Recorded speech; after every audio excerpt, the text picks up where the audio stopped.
আসসালামু আলাইকুম। আজকে খুব সকালে ঘুম থেকে উঠেছি আপনাদের এই দৃশ্যটা দেখার জন্য।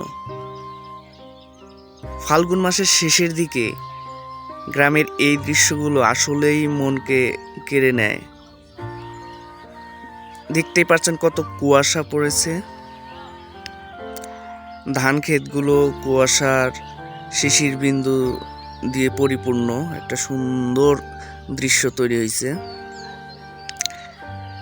গ্রামের সকালবেলা যা আসলে কত মনোমুগ্ধকর, এরকম দৃশ্য না দেখলে বা গ্রামে না থাকলে আপনি কখনোই সেটা অনুভব করতে পারবেন না। আজকে আমি আপনাদেরকে এই ফাল্গুন মাসে যে শিমুল ফুলই ফোটে না, তার সাথে যে আরও কিছু ফুল আছে, যেমন এই আমের ফুল বা আমরা মুকুল বলে থাকি, সেগুলো আপনাদেরকে দেখাবো।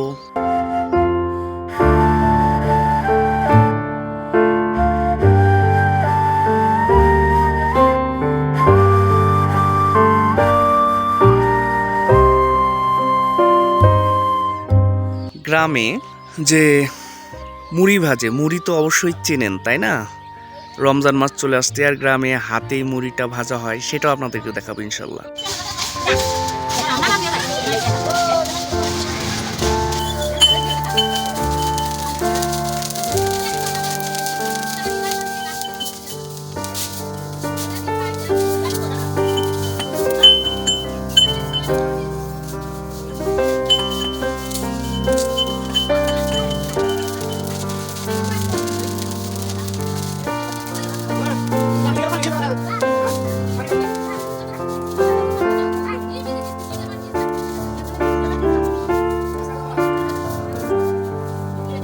আমি চেষ্টা করতেছি গ্রামের অ্যাকচুয়াল ফিলটা আপনাদের দেওয়ার।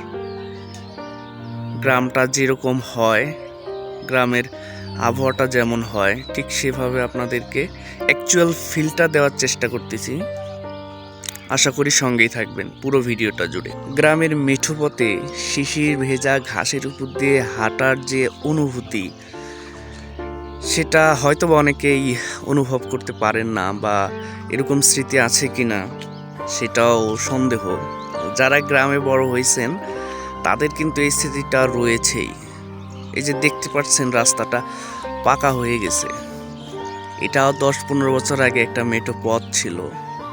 মাটির রাস্তা, পাশে ঘাসের উপর শিশির বিন্দু দিয়ে হাঁটা, এতটা ভালো একটা সময় ছিল। আজকে গ্রামগুলো শহরে রূপান্তরিত হচ্ছে। গ্রামের মধ্যেই পড়ে থাকতে ইচ্ছে করে যুগ যুগ ধরে, কিন্তু গ্রামগুলো নগরায়ন হয়ে সব শেষ হয়ে যাচ্ছে। আপনাদের মতামত কি কমেন্ট করে জানাবেন। এই যে ছাগলটা দেখতে পাচ্ছেন, এটা অবশ্য আমাদের ছাগল। আমাদের মোটামুটি 3টা খাসি আছে এই সাইজের। এগুলো আরো একটু বড় হলে সেল দিয়ে দেব। এই তো খাসির মা, এটা হচ্ছে আবার, এটা আবার আছে গর্ভবতী ছাগল। এটা আবার 2-3টা করে বাচ্চা দেয় আমাদের ছাগলগুলো। তো বলতেছিলাম যে গ্রামের মেঠো পথগুলো আসলে হারিয়ে যাচ্ছে। বাংলার মেঠো পথ নিয়ে কত গান আছে, যে গানগুলোর সাথে নিজেকে রিলেট করলে অনেক ভালো লাগে, কিন্তু আস্তে আস্তে সেই গ্রামের মেঠো পথ, গ্রামের সেই প্রাকৃতিক দৃশ্য সব হারিয়ে যাচ্ছে। কারণ খুব তাড়াতাড়ি নগরে পরিণত হচ্ছে গ্রামগুলা। এটা একটা খারাপ দিক বলেন বা ভালো দিক বলেন, আমার কাছে খারাপ দিকই মনে হয়। কারণ এখন গ্রামের অ্যাকচুয়াল ফিল নিতে আমি অনেককেই দেখি যারা ইকো টাইপের কোনো পার্কে যায়, যা বলে যে এটা গ্রামের ফিল। আসলে এখানে তৈরি করা গ্রামের ফিল আর এখানে প্রাকৃতিকভাবে তৈরি হয় গ্রামের ফিল এক হবে কি না, সেটা আপনারাই ভালো বুঝতেছেন।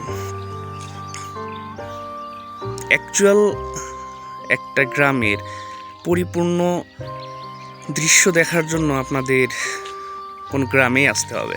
কোনো ইকো পার্কে গিয়ে বা ইকো সিস্টেমে তৈরি করা ইকোতে গিয়ে আপনি এটা অনুভব করতেই পারবেন না বা ফিল নিতেই পারবেন না।